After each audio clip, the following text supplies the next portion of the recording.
Hello friends, BSc की special class में आप सभी लोगों का एक बार फिर से मोस्ट वेलकम है। माय नेम इज आशीष गिरी और आज की इस वीडियो के अंदर हम डिस्कस करेंगे बीएससी सेकंड ईयर जूलॉजी का फर्स्ट सेमेस्टर है कोर डेटा। और इस सेमेस्टर से ऑलरेडी मैं कई सारी वीडियोस अपलोड कर चुका हूं। आप चैनल के अंदर जाएंगे, आपको प्लेलिस्ट मिल जाएगा या इसी वीडियो के डिस्क्रिप्शन बॉक्स में आपको एक लिंक मिलेगा। जैसे ही आप उस लिंक पर प्रेस करेंगे आप उस प्लेलिस्ट तक पहुंच जाएंगे। तो दोस्तों, कोर डेटा से रिलेटेड कई सारे इंपॉर्टेंट क्वेश्चंस हैं जो कि आपके एग्जामिनेशन पेपर में पूछ लिए जाते हैं, वो सब मैं अपलोड कर चुका हूं।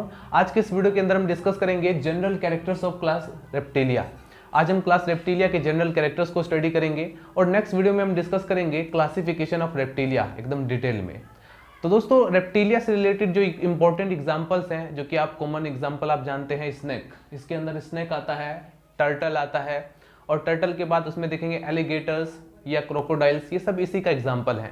ठीक है, क्लास रेप्टिलिया के अंदर रेंगने वाले जीव आते हैं जिसको आज हम अच्छे से स्टडी करने वाले हैं। दोस्तों, अगर आपने अभी तक टेलीग्राम चैनल को ज्वाइन नहीं किया है तो सबसे पहले आप टेलीग्राम एप्लीकेशन को डाउनलोड करके सर्च करेंगे bio book tag. Bio book tag search करने के बाद हमारा जो टेलीग्राम का जो ग्रुप बना हुआ है वो आपके सामने आ जाएगा। आप वहां पर जाकर के जैसे आप उस पर क्लिक करेंगे, स्क्रॉल डाउन करेंगे, नीचे की तरफ एक ज्वाइन का ऑप्शन मिलेगा। जैसे आप उस पर क्लिक करेंगे आप उस चैनल से ज्वाइन हो जाएंगे और जो भी नोट्स या पीडीएफ मैं वहां पर अपलोड करता हूं आप उसको डाउनलोड कर सकते हैं, अपने फोन की डायरेक्टली गैलरी में डाउनलोड कर सकते हैं। तो चलिए दोस्तों, स्टार्ट करते हैं। तो चलिए फ्रेंड्स, सेटिंग डाल लीजिए general characters of class reptilia. आज की इस वीडियो के अंदर हम क्लास रेप्टिलिया को डिटेल में स्टडी करेंगे, फिर नेक्स्ट वीडियो में हम डिस्कस करेंगे इसके क्लासिफिकेशन को एकदम डिटेल में। ठीक है, तो आज का हमारा हेडिंग होगा general characters of class reptilia. दोस्तों, ये जो रेप्टिलिया वर्ड है, अगर आप इसको स्प्लिट करें तो एक वर्ड निकल कर आता है जो कि एक लैटिन वर्ड है रेप्टम। और रेप्टम का मतलब होता है दोस्तों टू क्रीप, यानी कि रेंग कर चलने वाले जीव। अगर मैं सीधा सीधा डायरेक्टली आपको बोलना चाहूं तो रेप्टिलिया में वो जीव रखे गए हैं, वो एनिमल्स रखे गए हैं जो कि रेंग कर चलते हैं। करेक्ट, जैसे कि स्नेक यानी सांप, छिपकली, लिजर्ड, क्रोकोडाइल, एलिगेटर्स, ये सब। ठीक है, तो आइए देखते हैं सबसे पहले वो क्वेश्चन जो कि एग्जाम पेपर में बार बार रिपीट होता रहता है एमसीक्यूज के माध्यम से, शॉर्ट क्वेश्चंस के माध्यम से, कि गोल्डन एज ऑफ रेप्टाइल्स, यानी रेप्टाइल्स का गोल्डन एज कौन सा है? वो है मीजोजोइक एरा। दोस्तों, गोल्डन एज का मतलब क्या हुआ? यहाँ पर कहने का मतलब ये नहीं, गोल्डन एज का मतलब यहाँ पर सिर्फ यही बात, इसी बात को दर्शा रहा है कि जियोलॉजिकल टाइम स्केल के अकॉर्डिंग जो मीजोजोइक एरा आता है, उसमें मीजोजोइक एरा में ये जो एनिमल्स थे ये डोमिनेंट थे।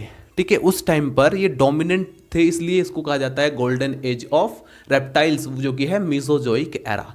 जियोलॉजिकल टाइम स्केल हमने पढ़ा था बीएससी फर्स्ट ईयर के अंदर, बट हमने प्लांट के रेस्पेक्ट में पढ़ा था।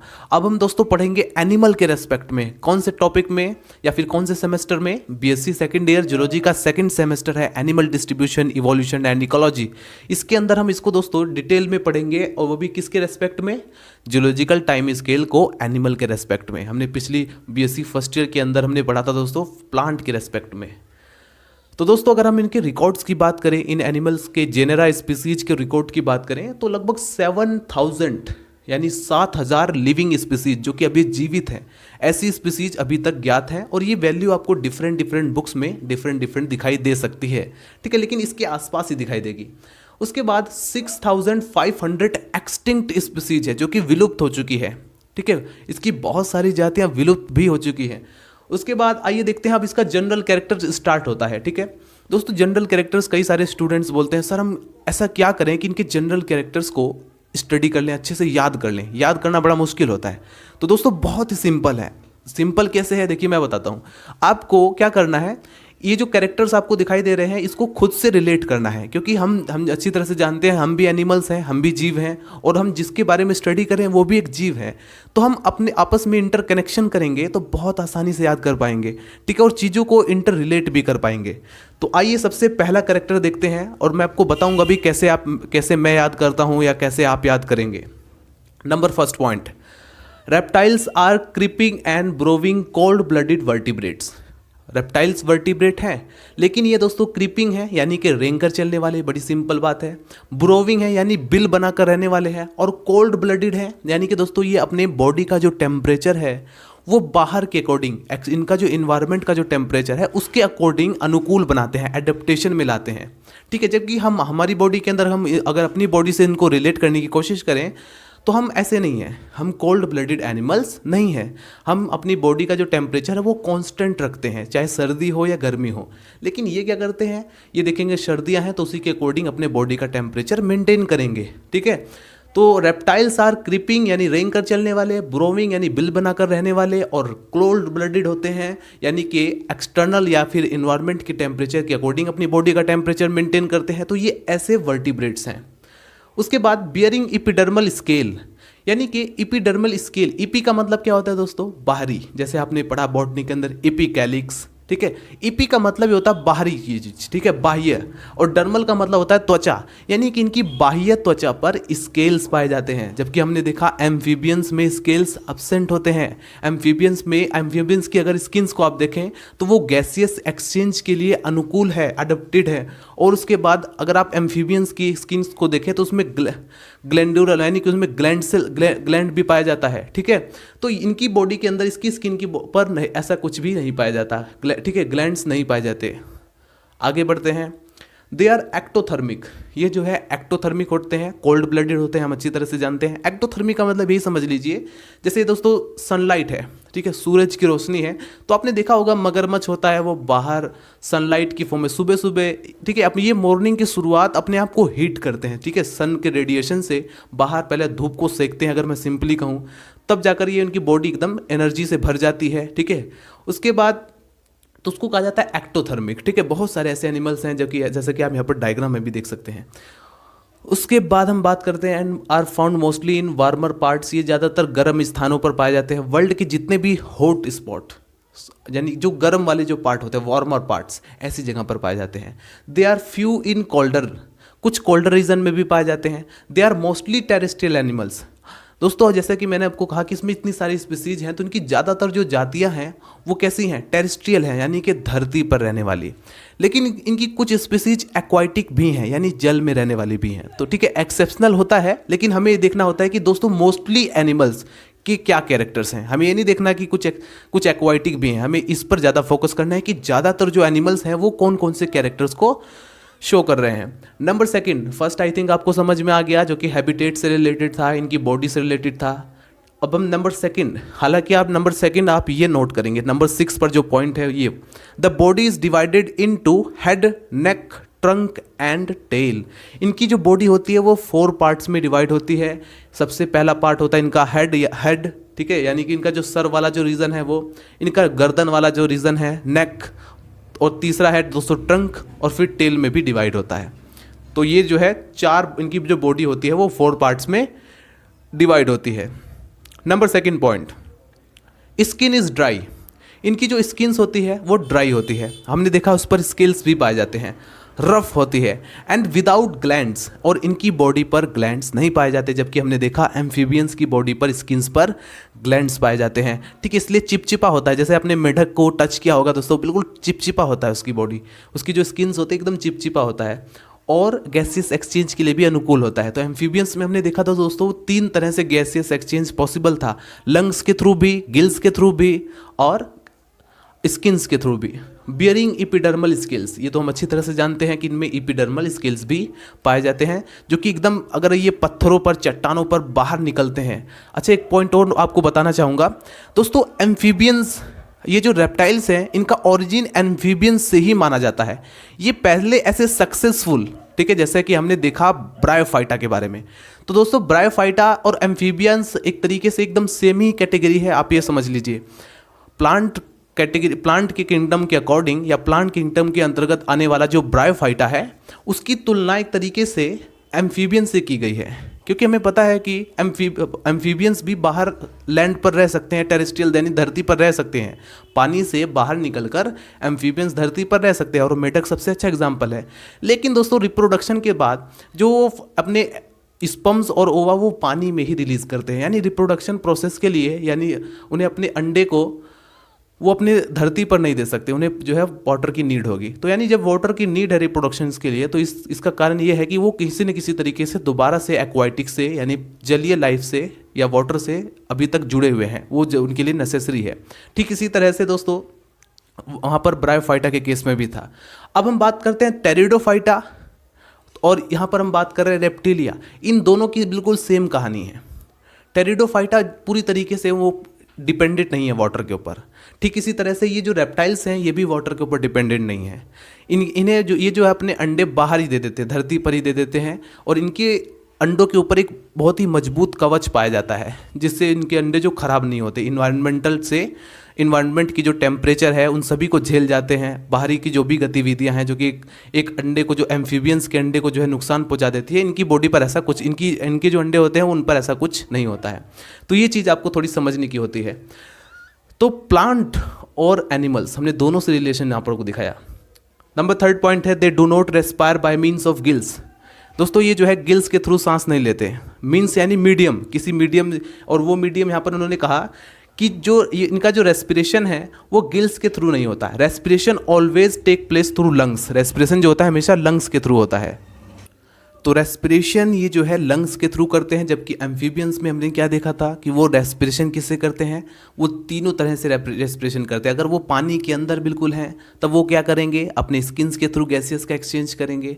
लेकिन अगर वो गिल्स के थ्रू भी करते हैं और लंग्स के थ्रू, बट यहाँ पर सिर्फ और सिर्फ लंग्स एक एग्जाम्पल है। और लंग्स एम्फीबियंस के अकॉर्डिंग ज़्यादा मॉडिफाइड है, यानी ज़्यादा अडेप्टेड है। कैसे?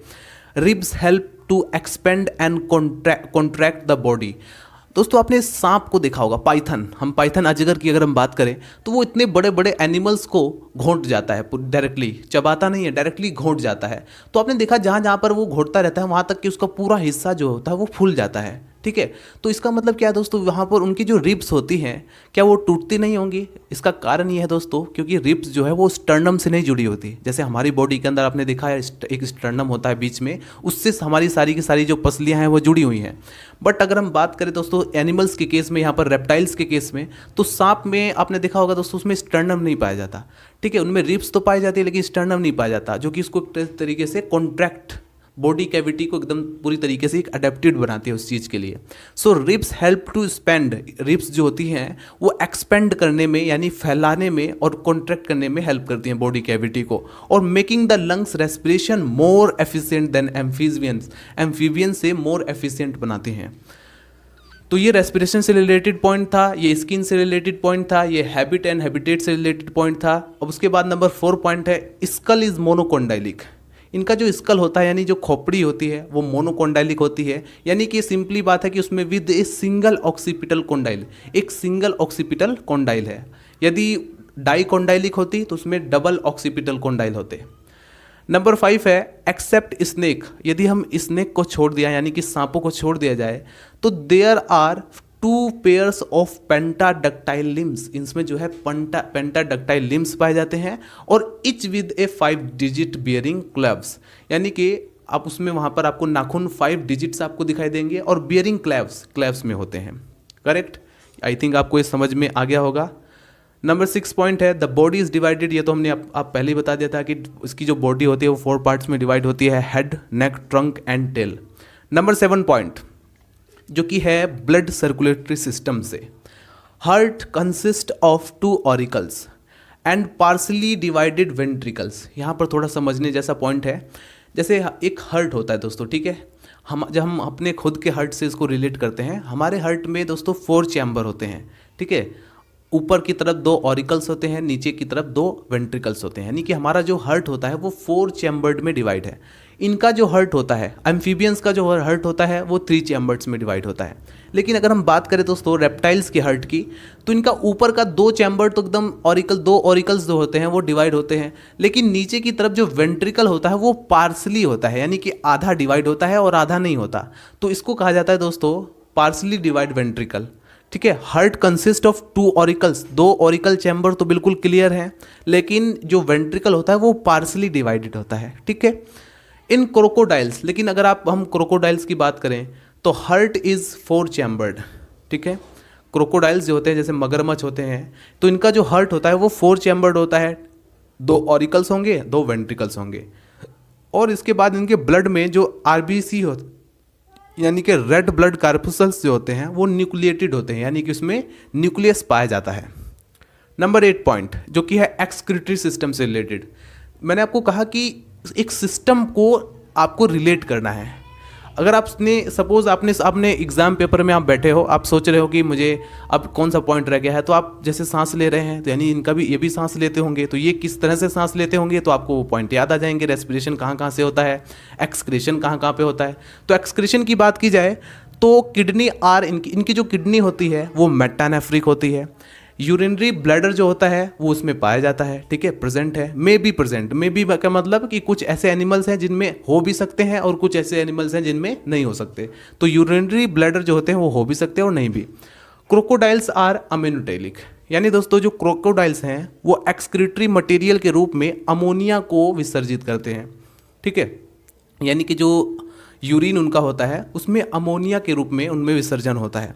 उसके बाद हम टर्टल यानी कछुए की बात करें या एलिगेटर्स की बात करें तो वो यूरियोटेलिक होते हैं, यानी कि उनकी जो यूरिन होता है उसमें यूरिया पास होता है एक्सक्रीटरी मटेरियल के फॉर्म में।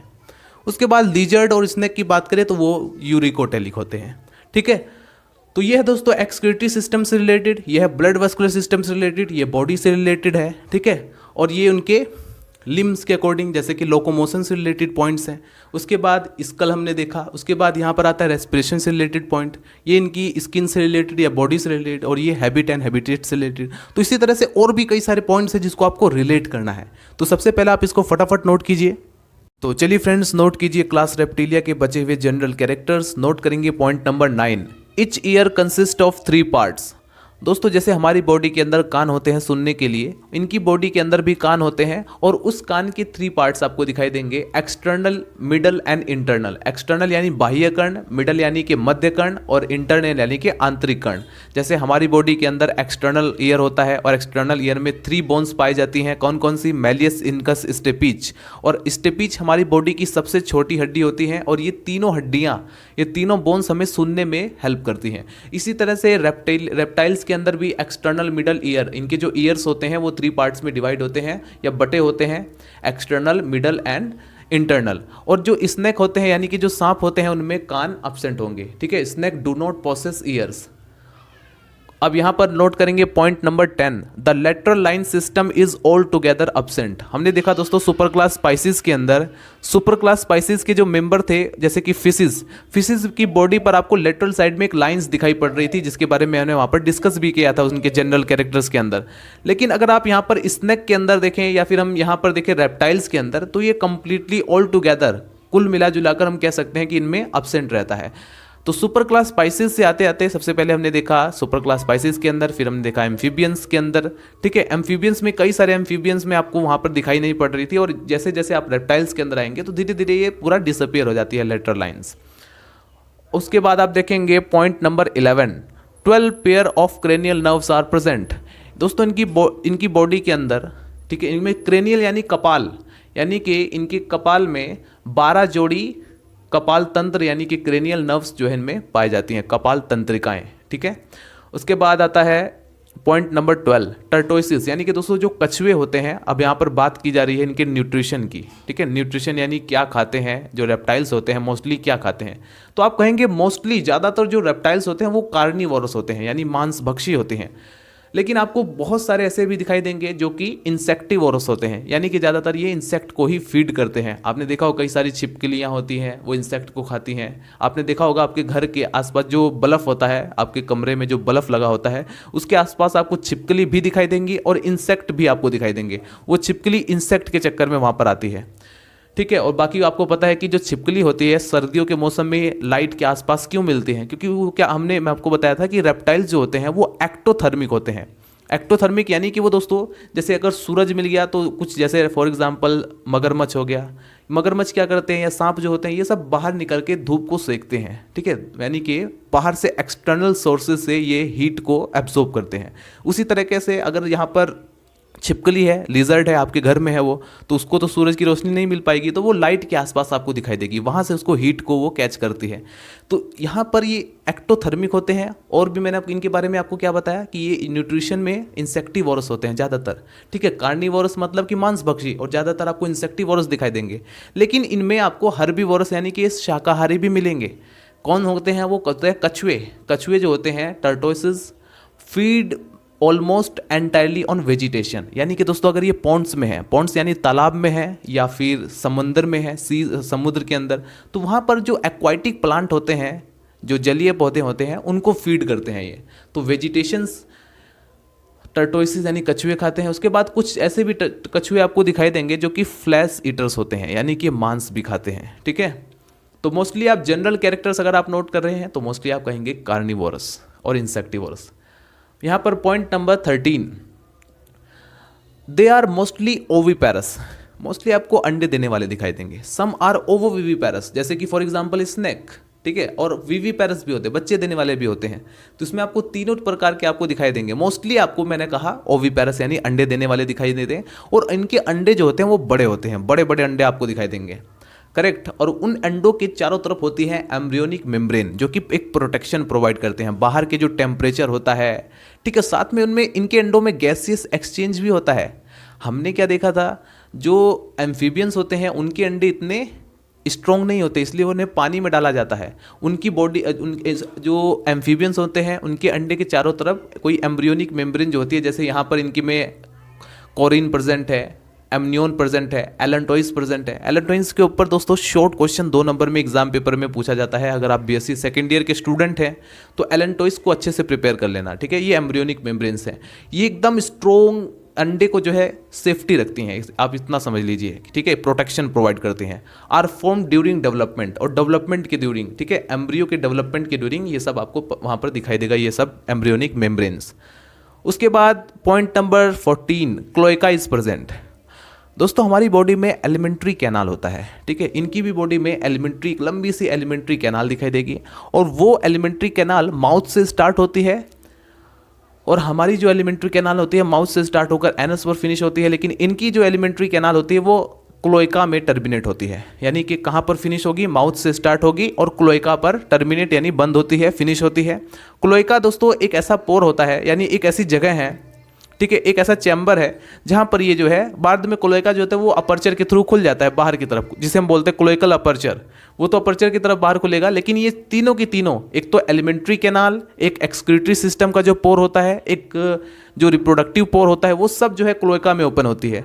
तो रेप्टाइल्स के अंदर हम क्या देख रहे हैं, या एम्फीबियंस के अंदर हम क्या नोट करते हैं कि इनके तीनों की तीनों जो अपर्चर होते हैं, एक्सक्रीशन भी, ठीक है, एक्सक्रीशन भी, डाइजेशन की भी प्रोसेस से जो मटेरियल निकलता है, और एक्सक्रीशन से यानी कि जैसे फॉर एग्जांपल यूरिनरी सिस्टम होता है, यूरिन जो पास होता है वो भी एक क्लोएका में जाकर के ओपन होता है, ठीक है। वो सारा जो एक्सक्रीटरी मटेरियल होगा क्लोएकल अपर्चर से ही बाहर होता है। यहाँ तक कि जो गोनोडक्ट से निकलने वाले जो गोनेट्स होते हैं, एग या स्पर्म होगा, वो भी वहीं से निकलते हैं।